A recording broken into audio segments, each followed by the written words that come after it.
एक और खबर दर्शकों को दे दें। 5 आतंकी हमलों से बुरी तरीके से दहल उठाए पाकिस्तान के पेशावर और करक में आतंकी हमले हुए हैं। पुलिस थानों को भी आतंकियों ने निशाना बनाया है। अलग अलग हमलों में 3 सुरक्षा कर्मियों की यहां पर मौत हो गई है। पाकिस्तान का खैबर पख्तूनख्वा, जहां पर देर रात 5 अलग अलग आतंकवादी हमले हुए, 3 सुरक्षा कर्मियों की मौत हो गई। पुलिस ने बताया कि यह हमला पेशावर और करक जिलों में अलग अलग स्थानों पर हुए। करक जिले के तुख्त, नुसरती और खुर्रम मोहम्मद थाना और खुर्रम में ऐसे खुमारी गैस फील्ड में आतंकवादी हमला हुआ।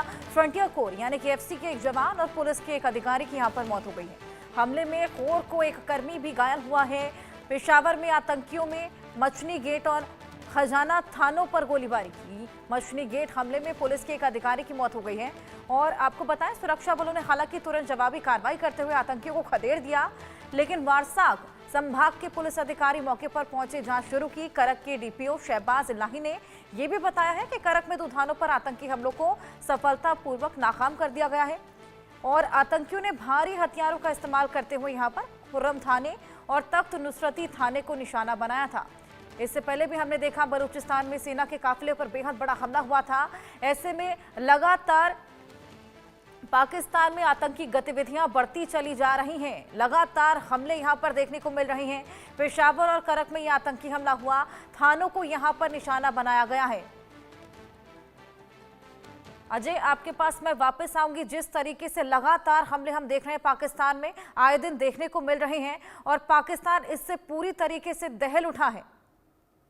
देखिए, बिल्कुल जिस तरीके से लगातार हमले हुए हैं वो अपने आप में बता रहे हैं कि पाकिस्तान की मौजूदा स्थिति जो है वो क्या है। क्योंकि जिस तरीके से खैबर पख्तूनख्वा का इलाका, किस तरीके से बलूचिस्तान का इलाका इस वक्त दहला हुआ है, चाहे वो सेना के काफिले हों, चाहे सेना की चौकियां हों, सेना के कैंप हो, पुलिस चौकियां हों, इनको जो है टारगेट किया जा रहा है। इतना ही नहीं बल्कि मस्जिदों के भीतर भी अगर आप देखें तो जिस तरीके से हमले हो रहे हैं, आईडी लगाकर, विस्फोटक लगाकर फिदाइन हमले किए जा रहे हैं, वो अपने आप में बताता है कि पाकिस्तान की इस वक्त मौजूदा स्थिति जो है वो काफी खराब है और पाकिस्तान इस वक्त जो है वो अपने सबसे कठिन समय से जूझ रहा है। और उसके पीछे की वजह पाकिस्तान खुद है, क्योंकि पाकिस्तान ने इन आतंकियों को, चाहे वो बीएलए के लोग हैं, चाहे वो टीटीपी के लोग हैं, इनको खुद मजबूर किया है कि वो इस तरह के हालात बनाएं। अगर पाकिस्तान ने समय रहते इनके मसलों को सुलझाया होता, एड्रेस किया होता, तो शायद आज ये परिस्थितियां नहीं होती।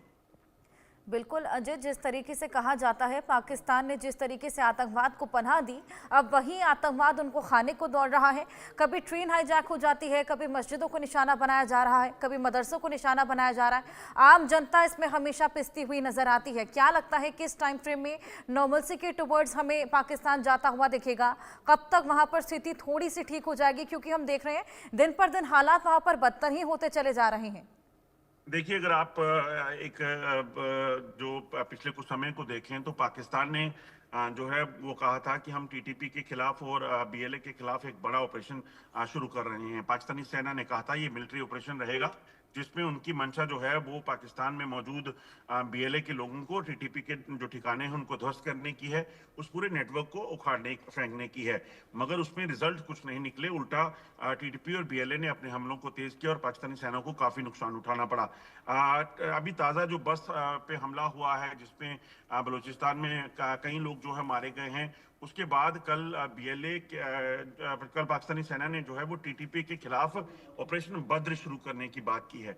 कल रात से ऑपरेशन बद्र शुरू हुआ है, मगर अभी तक बद्र ऑपरेशन जो शुरू किया गया है उसका कोई नतीजा दिखा नहीं है। यानी कि पाकिस्तानी सेना कहती तो बहुत कुछ है, मगर बेनतीजा निकलता है, रिजल्ट नहीं आते हैं। तो इसी वजह से कहीं ना कहीं जो परेशानियां हैं वो पाकिस्तानी सेना के लिए ये हैं कि उनको इन ऑपरेशंस को तो चलाना है, मगर उसमें नतीजे भी लाने हैं। अगर ऐसा नहीं हुआ तो वो इसका नुकसान ज्यादा इसलिए होगा क्योंकि वो बद्र ऑपरेशन चलाकर कहीं ना कहीं प्रवोक कर रहे हैं बीएलए के लोगों को, टीटीपी के लोगों को, कि हम जो हैं वो आपके खिलाफ जो है बड़ा ऑपरेशन चला रहे हैं। तो यकीनन पाकिस्तान के लिए सबसे बड़ी चुनौतियां जो हैं ये होंगी कि ये जो ऑपरेशन चला रहा है पाकिस्तान, उसमें नतीजे भी निकले। बिल्कुल अजय, आपके पास मैं वापस लौटूंगी। एक और खबर दर्शकों को दे दें। पाकिस्तान की सेना में भगदड़ मच गई। पाक फौजियों ने सेना की नौकरी छोड़ दी है। एक हफ्ते में 2500 जवानों ने नौकरी छोड़ी है। सेना पर लगातार जिस तरीके से हमले हो रहे हैं उससे पाक फौजी डर बैठे हैं। सुरक्षा स्थिति बदलने से सैनिकों का मनोबल भी गिर गया। नौकरी छोड़ अब देश से भाग रहे हैं पाक सैनिक। हिंसा और असुरक्षा से पाक फौज की हालात बेहद खराब हो गई हैं। बड़ी संख्या में सैनिकों के पलायन से सेना पर भी अब तमाम सवाल यहां पर खड़े होने लगे हैं। अजय, यहां पर तमाम ऐसे सेना के अधिकारी हैं जो कि अपनी नौकरी छोड़कर भाग रहे हैं। साफ तौर पर यहां पर डर भी देखा जा सकता है, बौखलाहट भी देखी जा सकती है। देखिए बिल्कुल डर और खौफ की वजह जो है वो इस वक्त बीएलए और टीटीपी है। खासतौर पे तहरीके तालिबान पाकिस्तान के जो हमले हुए हैं खैबर पख्तूनख्वा के इलाके में, यहाँ काफी दहशत है। आपको बताऊं कि हमने इंडिया न्यूज ने ही सबसे पहले बताया था, जो जानकारियां हमें मिली थी कि 600 से ज्यादा लोग जो हैं लगभग 2 महीने पहले तक जो है वो पाकिस्तानी सेना को छोड़ चुके थे, जो खैबर पख्तूनख्वा में रहने वाले लोग हैं। मगर अब ये आंकड़ा जो है और बढ़ गया है और 2500 के करीब जो है वो सैनिक जो है वो अपनी नौकरी छोड़ चुके हैं, क्योंकि जिस तरीके से टारगेट किलिंग का सिलसिला शुरू हुआ, जिस तरीके से सेना के जवानों को एबडक्ट करके और उनको अगवा करके उसके बाद उनकी हत्या करने का सिलसिला शुरू हुआ, उसके बाद से ये दहशत है। और यही वजह है कि जो सेना में लोग हैं, खासतौर पे उस इलाके में रहने वाले, उन्होंने पाकिस्तानी सेना को छोड़ दिया है। अब मगर सबसे ज्यादा चुनौती ये है कि अगर वो खाली पाकिस्तानी सेना को छोड़ रहे हैं या उसके बाद वो टीटीपी को ज्वाइन कर रहे हैं, अगर वो होता है तो यकीनन वो और ज्यादा खतरनाक होगा, क्योंकि वो लोग हैं जो सेना के तमाम जो इंटरनल सिक्योरिटी है, सेना के अंदर जो उनके तमाम कैंपस हैं,